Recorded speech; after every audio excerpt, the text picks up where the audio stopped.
Good evening, Fernwood. It is your sometimes sweaty friend Neil here, and it's time for us to sweat together over a whole new episode of Mary Hartman. Today we are watching Thursday, June 17th episode.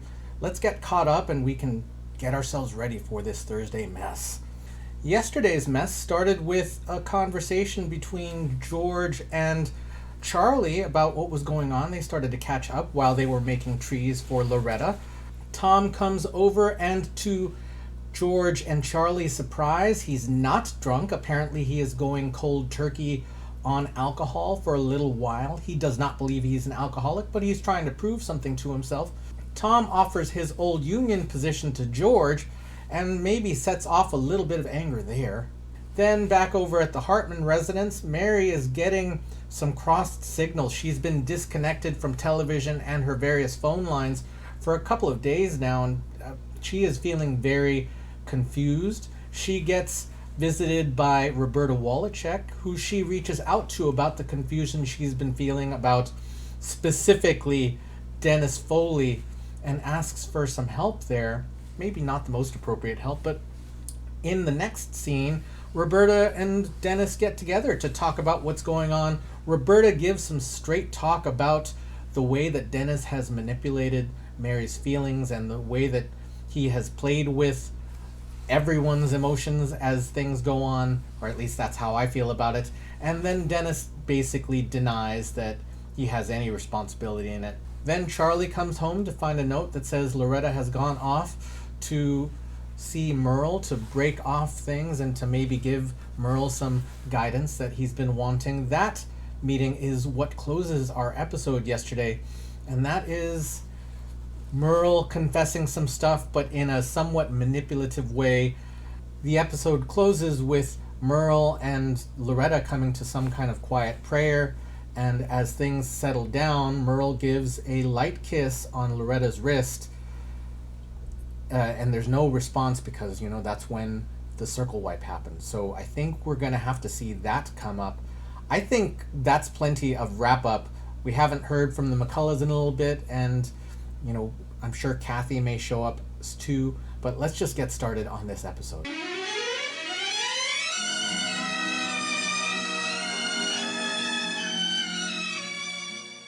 Hartman! Mary Hartman! It's just so relaxing. I love that you're here. We haven't done this in so long. I know it, and I have missed it, Mary. You know how busy I've been with the crusade, but I've really missed it, I have. I know. Mary, can I tell you something real confidential? If you don't breathe a word of it to a soul, and I wouldn't even tell you anyway, except you are my very best friend. Well, sure. What time is it? 10 after, why? No, I just wanted to check. That's when all my mothers are on. But I can't watch it anyway because, Loretta, you know what happened? Both of our sets are disconnected. So go ahead. Well, anyway, see, what I have to do, it's about Merle. Mm-hmm. Right, Merle who? Is that, Merle Jeters, Jimmy Right. Joe's daddy. Well, anyway, it's about this terrible, terrible sin that he got running in him, where he goes off, now not all the time, mind you, just some of the times, to women of ill repute. You're kidding. Nope, that's the gospel truth, Mary. Jimmy Joe told me himself, and hon, he's so upset. Well, I can imagine. Oh, and it's just, there's worse. There's worse Right. stuff than that. One of these times he was off with one of these ladies. He got so upset because she took the name of the Lord in vain, and he just up and whooped the wailing daylights out of her. Oh, my God. And as it turns out, Mary, he's got terrific respect for me, and the kind of individual and Christian that I am. And Jimmy Joe tells me that I'm the only person in the United States of America that can save him. Maybe it's just something that little Jimmy Joe Jeter made up. Maybe it's something he's upset about. You know how children do things like that? Heather does stuff like this. Heather, for example, right now, thinks that I am having an affair with Howard McCullough, which is impossible. Oh, you mean because of your fall from grace and stuff? No, because he's gay. He's what? Forget I said that. You mean to tell... Does he like boys? I never asked if it was a plural thing. I can't believe... In Fernwood? Loretta's supposed to be confidential, so, you know. I can't believe that in Fernwood. I mean, I could believe in Hollywood, you know, where they got hairdressers and stuff like that, but I can't believe in Fernwood. But, you know, the more I think about it, when I first met Howard, I remember thinking to myself, there's something just a little bit unusual about him. That's right, you did say that. You know, on account of he didn't look at me or flirt with me or nothing, you know. Of course, now that brother of his, he's a real man, if I'm any judge. And what he ought to do is just kind of take him aside and set him straight, you know. Loretta, they're not brothers, they're lovers. They're just not getting along very well right now. Oh, Mary, I'm so sorry. I mean, you know, being as they're your friends and all, and that being an abomination in the eyes of the Lord. But they don't go around beating anyone. I mean, I think that's the abomination. Well, it is, that's true. But, I mean, Merle didn't mean to beat anybody, you know. He just kind of slapped him around a little bit, because she did take the Lord's name in vain, you know. Yeah, but Howard would never slap a living soul. Well, that's true, and that's nice of him, Mary. But, you know, there's something about what he is that's unnatural even without violence, you know, according to the Bible. Loretta, let me ask you a question. If I had not said anything to you, if I had not mentioned a word about this, you would have thought about Howard, would you not have thought about him the exact same way that you did before? Yeah, that's true, I would have. He wouldn't hurt anybody. No, I've really thought he was a very nice person. All of that group of them, that bunch of them, except, of course, for the palm reading and the astrology stuff, and that's witchcraft, Mary. But that's the mother. That's the mother. Oh, I see. Well, I guess I am being a little inconsistent, ain't I? Yeah, I guess I am.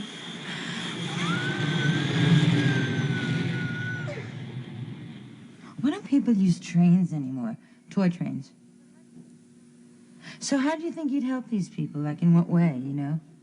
Well, in your particular case, Mary, I think Tom would be the answer. You see, because that is your husband, Mary. And the Bible says a woman should cleave unto her husband. And so that's who you should be cleaving to, hon. You know? Right. And see, let me tell you something, though. Wait. If all boys liked boys, that wouldn't be possible. See? Loretta, Tom left me and he wants a divorce. Oh, you mean on account of your falling from grace with the Sergeant Dennis Foley, who is not only an officer of the law, but very cute out of uniform, I might add. What if I said that it wasn't because he was just cute out of uniform, but because I loved him? You do? Honey! Loretta! Loretta, honey! Charlie! Hi, honey. I heard the car. I was over at Mary's house. And listen, I was going to go to the market, you know, because I was to fix this real special... Don't worry about it. Don't worry about a thing. You have nothing to worry about once you see Billboard. Billboard? What's Right a here, billboard? right here. Oh, Charlie, I can't stand it. Is it good? It's like old times, page 26. Oh, honey, this is just like when we first got started. Come on, honey. It's not. Page 26 is back the other way. Come on. Oh, Charlie, I can't stand it. This is just killing me. Is it good? Is it... Preferred picks. Oh, please, dear Lord, I know I have been a sinner, but I promise you I'll be good if you just make this easy. Disco Get Down, the Sweet Caporals. Isn't that Caporals? I don't know. Move me, Disco. The Disco Family. It ain't even here, Charlie. Oh, it's continued on page 31. I'm sorry, honey. Vitamin L, Loretta Hagel. Hagel? They got a... Charlie, they misprinted my name. Just read it. Just read it, honey. Just read it. Country Records, followed up by Philly, who stumbled on the Dinah Shore show, is Lively Number with Iffy Prospects. It's a lively number. Did you see it? A lively number. Yeah, but it says Iffy Prospects. Well, honey, that's just because there's so much competition these days, you know. And besides, it's always better not to heap too much praise on a follow-up record. Well, I think, you know, after supper tonight that maybe I'll sing a couple of choruses of Just a Closer Walk with Thee. Oh, now don't go getting down on me, sweetheart. I'm not down. But you did sort of bring up something that I wasn't going to mention. Only you kind of brought it up. Indirect, more or less. Merle, right? Yeah. I mean, if you're singing hymns when your name is in Billboard, honey, Misspelled. then I want to know what happened last night. I mean, you said you were going over there and you were going to back out of the Worldwide Missionary Crusade. I know. You didn't say a word when you came home last night. You didn't say anything when I went off to work this morning. Well, I didn't want to upset you, honey. Oh, whoa, back up. Well, now, Charlie, I mean, I did what my intentions were, sort of. Meaning you didn't back out of the Worldwide Missionary Crusade? Charlie, it's only because Merle is struggling with this soul problem, see, and it's this problem that he has that it's going to affect Jimmy Joe, and it's going to affect the entire Worldwide Missionary Crusade if I don't step in, and it's really up to me to keep all that good work for the Lord going, keep it alive, you know? It's up to you to what? Well, honey, see, I figure if I can just hang in there long enough till the record's a hit, if it is a hit. It's going to be a hit. America can't turn its back on Vitamin Love. See, and Jimmy Joe's got this real important revival coming up just outside of Chicago. No, it's going to be in a stockyard or something, I don't know. But anyway, that, and then all the Worldwide Crusade debts and everything that they've got to be paid off. And if I can just hang in there long enough for both of these things to get done, then I come back out. Honey, is there something about Merle Jeter that you ain't telling me? Charlie, hon, give me all the vitamin L what I need. If that's what you're hinting at, don't you know that?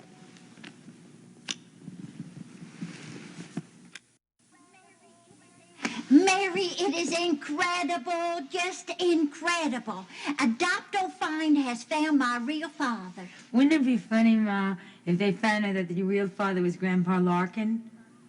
So you weren't adopted at all, right? Oh, no, he's an Indian. Grandpa? No, my real father, Billy 12 Trees, is a full-blooded Choctaw Indian, which means that I'm an Indian, too. Like Choctaw, Chickasaw, Cherokee, Chippewa, Don't do that. Don't do that, okay? There is no resemblance between us and Indians. We do not look like Choctaws. Oh, but that's because my mother was an American. All Indians are Americans. Are you sure? Oh, let me get this. Hello? I want to see you. Yeah, I want to see you too. I was waiting for you to call all week. I just need some time to think. Yeah. Will you come over? Sure. About 20 minutes. 25. No. Ma, please! Yes, but I was sent over to tell you something else now. Okay, look, I'll be over there in 25 minutes, okay? Okay, bye.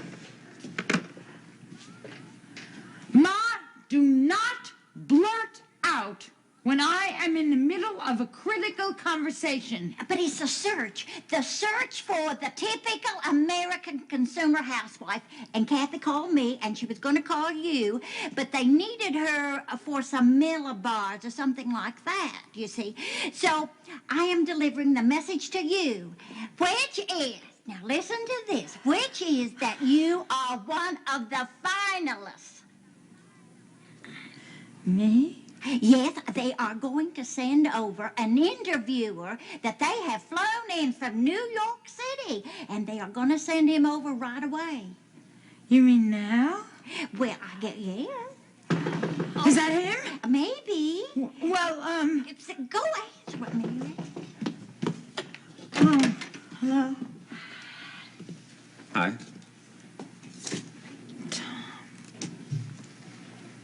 Look, honey, I didn't mean to barge in or anything, but I had something I wanted to share with you. No, it's all right. Oh, that is so sweet. Look, I better go because I have to fix something. No, that's okay. That's okay. You don't have to. I'm not going to stay long. I just wanted to tell you that I... Would you like something? Oh, no. I cut out beer. Yeah, and I don't feel like any coffee, so... You cut it out? Yeah, I stopped drinking altogether. Since this morning. And I got me a job. A job at Peterson's hardware store, yeah. Oh, Tom. Yeah. You know, I thought, you know, last time I was here, I brought in some bad news, and so this time around I thought I'd bring in some good news. Oh, Tom. I'm so happy for you. And I was wondering maybe if you'd like to come out and have a bite to eat with me. No? Oh, that is so sweet. Oh, Tom, I would love to. Oh, that's right. You have an interview Oh, a what? at Channel 6.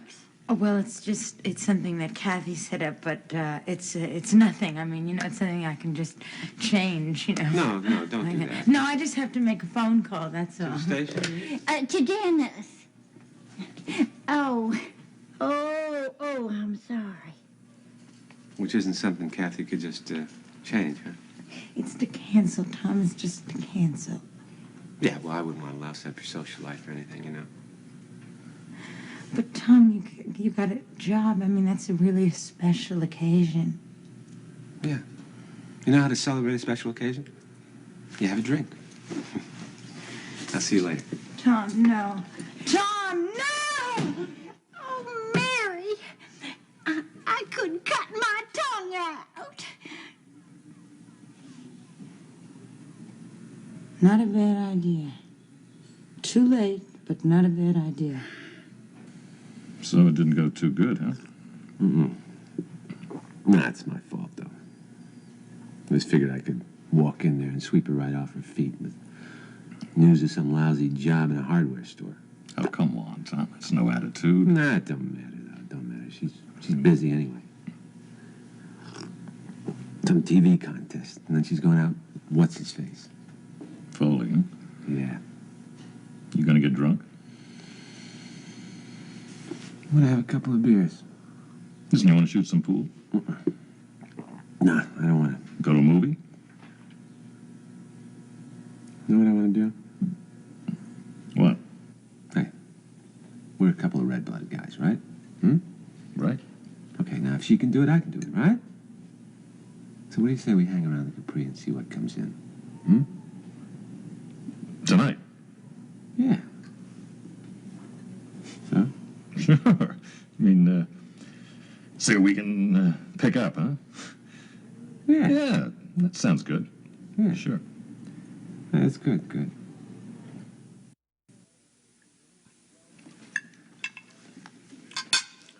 Billy, 12 trees? That's right, George, and I'm an Indian, too. What are you, Sioux? No, a Choctaw. A Choctaw? Hi, everybody. Hello, Mrs. Shamway. Mr. Shamway. Well, Pastor, welcome to the Shamway teepee. Thank you. Oh, look at them, George. They're so adorable, young newscasters. So, what's the news, Cronkite? I just read the news. I don't think about it. Well, that was just a joke. We're staying for supper. If it's okay. Yeah? Oh, of course it's okay. Well, I'm kind of surprised because usually young people don't like to sit around with the old folks. Oh, well, he really wants to get to know both of you. He does? Yeah, for special reasons. Which I don't believe 1 minute, but you have to be nice to the boss, you know what I mean? Anyway, listen, Mom, did you tell Mary about the interviewer coming? Oh, yes, I was over there and told her. Oh, good. Oh, good. Boswell was leaving there just when we took off. He was? Oh, sure. He's probably over there right now. You the producer? No, Mr. Johnson in New York is the producer. I just work for him. Actually, you caught me at a bad time. I mean, the house today is just a mess. It always looks like this. Heather, please don't do that. Actually, what I was thinking of doing is, you see over there? I was going to hang some polyester curtains. And right over here was going to be a lovely display rack that I've had my eye on for quite some time for some Corningware. Is Corningware, is that a product you're particularly fond of? No, I don't like it at all. I love the pattern. And I was thinking of buying some of the Corningware itself. No. That won't be necessary. Whatever you have is what we want. Sometimes we have ants. They crawl in from the yard. No, that's like a nothing little thing. They're like not to be taken seriously. What I use is this Raid Roach, an ant killer, which is just wonderful for these, I call them these little cartoon-like bugs. They just sort of, run through the kitchen, and what this stuff does, it just really scares them away. I mean, it just runs away, this stuff. This Raid stuff, I think it's like a big bully, but it seems to do the job. School? Me? I just went to high school. Oh, great. High school. Any college? 7 weeks of junior college. Only 7 weeks. Good. Well, I went to the library a lot, though. I still do. And you're married, of course. Separated. Separated. Separated. Does that disqualify me? Oh, no. You see, a lot of America's typical consumer housewives are single parents. Single's great. Well, I'm not really single. You see, I'm not divorced yet or anything like that. She has a boyfriend, or had one, but I think she has another one. Heather, I do not have multiple boyfriends. Mrs. Hartman, would you say that you listen to the advice of your friends in terms of what you buy, or do you rely on television and print media for your information? Commercials and Reader's Digest. Great. Do you have any interests? No. Good. Do hobbies take any portion of your household budget? No hobbies. No hobbies. What about charities or investments? None. Oh, no, well, there is the Red Cross and the Heart Fund, but they come here. Mm-hmm. Now, what are your ambitions? I have none. Ah, that's just great. No ambitions, interests, or hobbies. Oh, I know. To lead a happy and useful life. But I don't suppose that's what you had in mind, is it? No, that's not what I meant. Oh. Well, does that mean I flunked or anything like that? Oh, no, you were fine. And I think what we've got here is a terrifically typical profile. Very American, very consumer-oriented. I have prominent teeth. And a very friendly smile. Now, I can't say what the reaction in New York will be, but based on the sketch I've drawn up here, it looks as promising as anything I've come across. Well, I'm really sorry. I just couldn't give you any more information. My life is dull, isn't it? Oh, that's what we want. That's what's good. That's what's interesting. You see, what we're looking for, Mrs. Hartman, is the typical American consumer housewife. Your dullness is what makes you interesting to us. Oh, thank you very much. Well, look, we'll be in touch with you in a day or two, and thank you for your time. I know that you're busy. She's gonna go see Dennis. She's having an affair with him. She's kidding. Tell the man, you sweetheart, that you're kidding, okay? Tell him you're kidding. I'm not kidding. Well, I'll just see myself out. Everybody does. Bye. Bye. Thank you.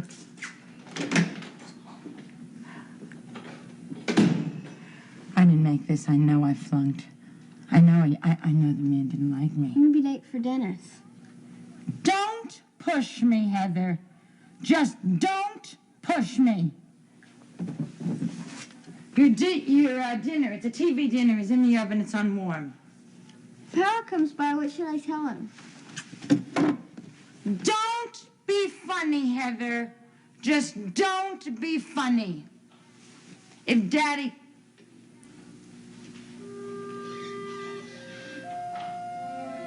Never mind.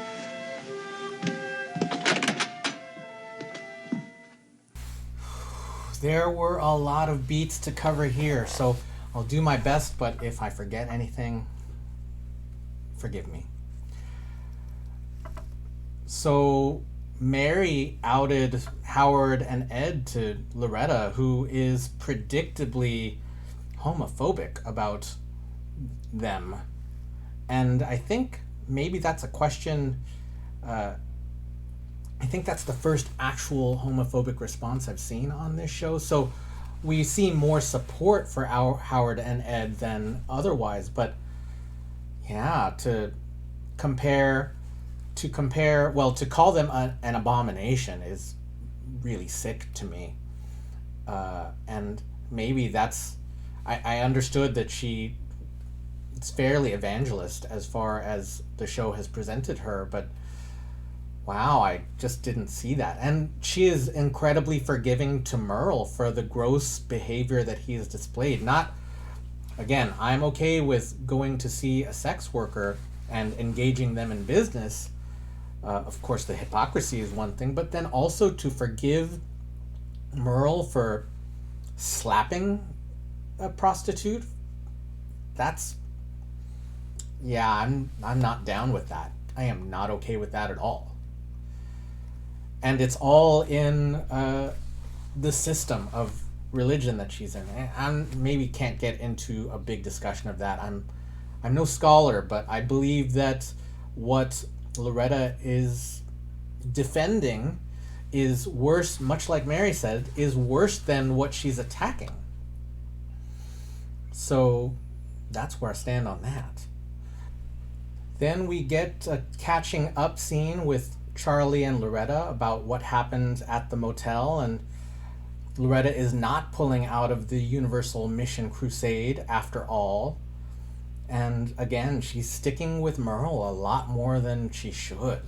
At least nothing sexual happened or any kind of assault, but I still feel gross about Merle, just in general. Also, it looks like Loretta's a bit disappointed with the mention she got in Billboard for her song Vitamin L. I believe there was a whole Mary Kay Place album released in the 70s, so if I can find Vitamin L, you will see a link here. Martha is of course excited to find out something about her father, that he is a Choctaw Indian. Apparently there's some questions there about what that might mean, and she's excited at least, and that's fun to see. Mary gets a call from Dennis asking for her to visit, and also she's a finalist in the consumer housewife situation. And now I'm thinking about how much the American household changed between 1976 and now.